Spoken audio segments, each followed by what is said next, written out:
Hello and welcome to Runkle of the Bailey. My name is Ian Runkle. I'm a Canadian criminal defense and firearms lawyer.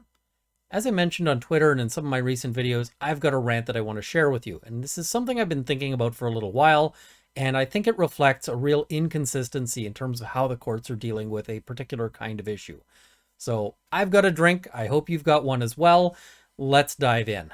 To start with, I recently covered a case, the Queen and Care. And the critical issue on that was what counts as possession of a weapon for purposes dangerous to the public peace. What does it mean for your possession of a weapon to be dangerous to the public peace? And one thing they really wanted to make clear, notwithstanding the fact that the justices didn't agree with each other on lots of things, they really had a lot of agreement over this notion that carrying a weapon to protect yourself against the ordinary dangers of the world would be something that they considered unlawful. And that includes situations where you are at elevated risk because, for instance, you live in a high crime neighborhood. They did allow for the possibility that it might not be dangerous to the public peace if you were facing a specific threat that was imminent and unavoidable. Okay, well, what about the people who, as mentioned, are at elevated risk because they live in a dangerous area or because their personal attributes place them at higher risk? For instance, they might be somebody who is targeted because of, who they are as a member of a minority group, or because they're disabled. As we know, the disabled actually are targeted for various kinds of offenses because they're perceived as less able to fight back. They might be elderly, and the elderly might be targeted for the same reason. So if you're in an area where there's a lot of violent muggings, you're not allowed to carry a weapon to defend yourself against that. Of course, when we think about what the mugger is going to do, well, the mugger is thinking, well, if I get caught on this, if they're thinking about that at all, which isn't necessarily the case, but if they were to think this through, they're going to be thinking, well, a robbery is good for, a couple of years in prison. The weapons charge might be good for, 30 to 60 days. What does that matter if you're adding that on? However, if you are sort of an innocent, if you're a person who tries to be law-abiding, you're probably going to be much more likely to be deterred by that potential penalty, both because of just a sense that it would be wrong to commit, a crime, but also because that's going to have a much more disproportionate impact on you. If you don't have a criminal record, getting a criminal record is a big deal. And if you're the kind of person who has a day job and has obligations, well, then even a short stint in jail can be a really huge issue.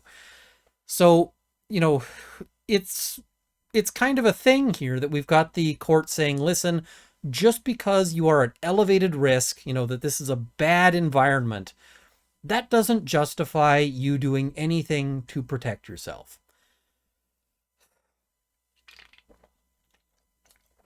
All right, so I might not be as bothered by this if this was a principle that the court held consistently. The problem is that the court kind of deviates from this, and in a real hurry, once we start talking about situations where it diminishes your rights rather than where it would enhance them. So if we talk about situations of entrapment, I covered the case of the Queen and Senior. It's not really directly on point because it doesn't really deal with location-based entrapment. But one of the things in entrapment law is that the police, if they identify an area as high crime, might be allowed to set a trap to see if somebody's willing to commit an offense. They can't do this as sort of random virtue testing, so they can't just go and start leaving out purses that somebody might steal. But if the police say this particular spot is a high crime for purse theft, then they can go and start leaving out purses and watching to see if somebody's going to take them. And that's purely because they say this location is a dangerous location for whatever offense. And now that opens the door for police to do what otherwise would be considered random virtue testing. Now, when you think about this, what that ends up meaning is that the people who are in those high crime neighborhoods are allowed to be targeted by the police, which is basically baking racism right into our system here. Because if you're going to talk about, areas that the police might target in this way, they're going to end up going after a lot of people who maybe otherwise, if they explicitly spelled out that that's what they were going to be doing, we would have a concern with. But they're not, this thing would otherwise be impermissible except because we've identified this as a high crime neighborhood. So the logic of self-defense versus the logic of entrapment, those things don't really go together. The other thing is that I also recently covered the case of the Queen and Stairs. And that was a case about searches incident to arrest, and especially searches incident to arrest inside the home. Now there, if an officer was saying, listen, I felt the need to have a look for weapons because this is a high crime neighborhood, and it would be much more likely that there are, weapons or dangerous people in the house because this is a bad neighborhood, the court would be a lot more likely to accept this. We don't, this same principle is something that is applied in very different ways. And it's applied, the police seem to be allowed to get the benefit of the high crime neighborhood in terms of additional powers. But as an ordinary member of the public who just wants to not be mugged or not be attacked and wants to be able to repel such an attack, we don't get that same benefit.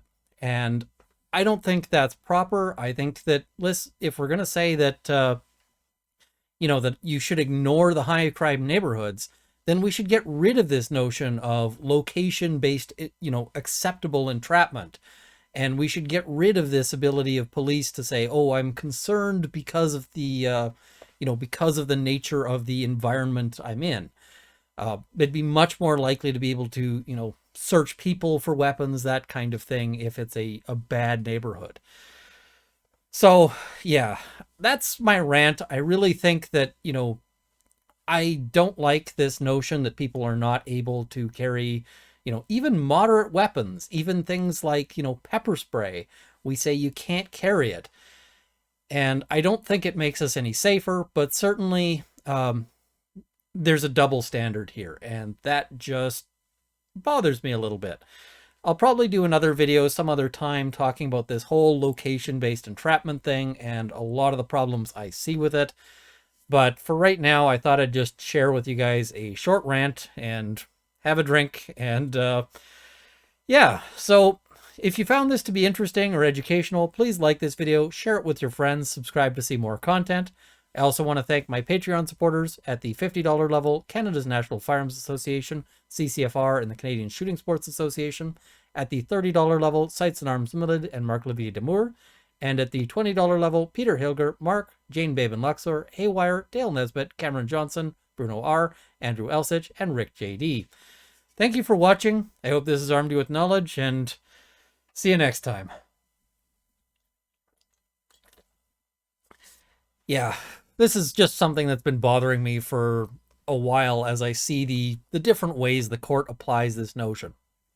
If the ordinary dangerousness of the world isn't enough for me to change my behavior, why is it enough to allow the police to change theirs? Especially in ways that tend to promote searches or promote activities that we would normally say would be unlawful. Anyway, let me know in the comments below what you think. Maybe I'm off base here. I mean, I do recognize that policing is a bit of a different task, but I think this is a bit of an inconsistency. Anyway, see you next time.